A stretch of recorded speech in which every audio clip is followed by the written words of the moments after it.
Hello and welcome to Brainy Gardener. Today, it is all about how to grow and care for the Aloe broomii. Aloe broomii, also called snake aloe and mountain aloe, is one of the most popular aloe plants you can find in gardens all over the world. Snake aloe is one of the easiest to care for, and with proper maintenance, it lasts for years. Snake aloe is a fast-growing aloe native to South Africa. It is a rosette-forming succulent with light green leaves that sometimes tinge red in sunlight, and large flat leaves with red teeth along the margins. The snake aloe is a very hardy plant that can survive in frost conditions, making it well-suited for various situations. It is an excellent choice for people living in areas with extreme weather conditions. It is perfect for growing in containers or planters on your patio or balcony, where you can enjoy it year-round. It can be easily grown indoors or outdoors and makes an attractive addition to any space. The snake aloe requires bright sunlight, so it's best to place it in a location with at least some direct sunlight each day. If you are growing indoors, ensure that the aloe is placed near a window with plenty of natural light. Snake aloe prefers well-drained soil that is rich in organic matter. A mixture of potting soil and sand makes a good base, while adding perlite or pumice will help improve drainage. It is a drought-tolerant plant that requires very little water. Overwatering this aloe can be harmful to the health of the plant. You should only water your snake aloe when its soil has completely dried out. Once it has been watered, allow the soil to dry out before watering again. The snake aloe likes to be fertilized only once a month. Use an organic fertilizer with a balanced formula like 10-10-10 or 20-20-20, and dilute it by half for the best results. The snake aloe is a tropical plant that likes warm temperatures. It will do best if it can stay above 55 degrees Fahrenheit year-round. However, it is frost-resistant when it needs to be, allowing for some leeway in the care routine. Average room humidity of around 50% is preferred, but it can also handle dry conditions adequately. The snake aloe will grow best if left to grow freely and not pruned, but you can trim it back as needed. If you decide to prune, wait until after the plant has bloomed for the season. This is because it requires all of its energy for that process. Snake aloe is a relatively easy plant to pot and repot.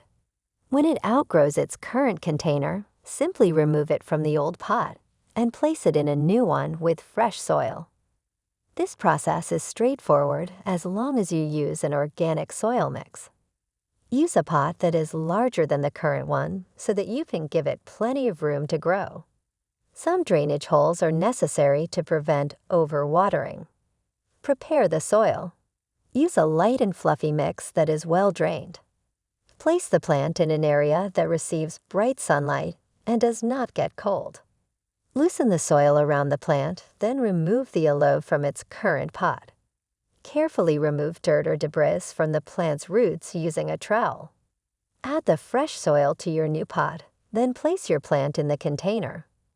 Add more potting soil to the pot until it sits comfortably in its new container. Water it, and you are done. Snake aloe can be propagated by seeds. Propagation of these aloes using seeds is the most efficient method. Follow these steps to germinate and grow Aloe broomii from seeds successfully. Soak your seeds overnight in water. Then place them on top of a moist paper towel.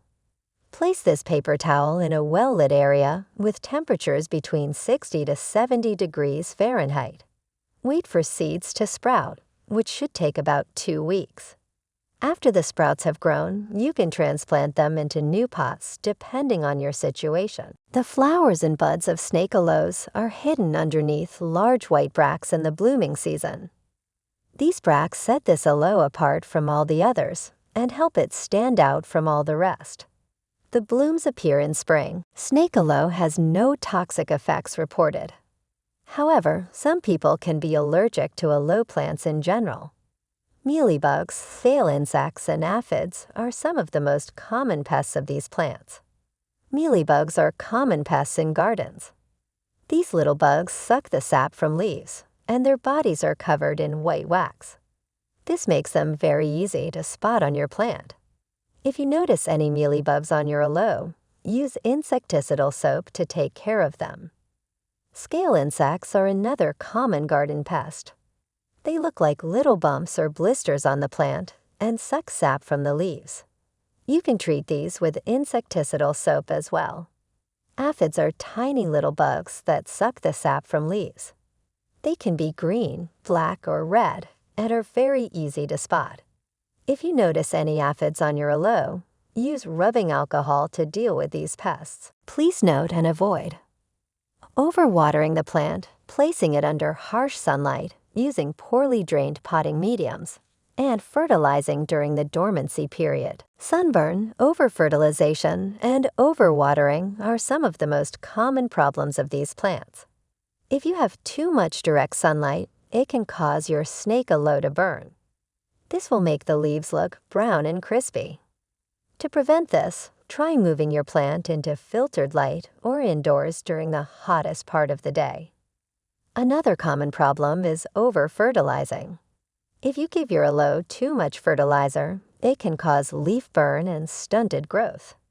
The easiest way to prevent this from happening is by using slow-release fertilizers that do not release all their nutrients. Another common problem people have with these plants is overwatering. If you have too much water in the soil, it can cause root rot. This means your plant will die, so avoid over-flooding your plant's pot as much as possible.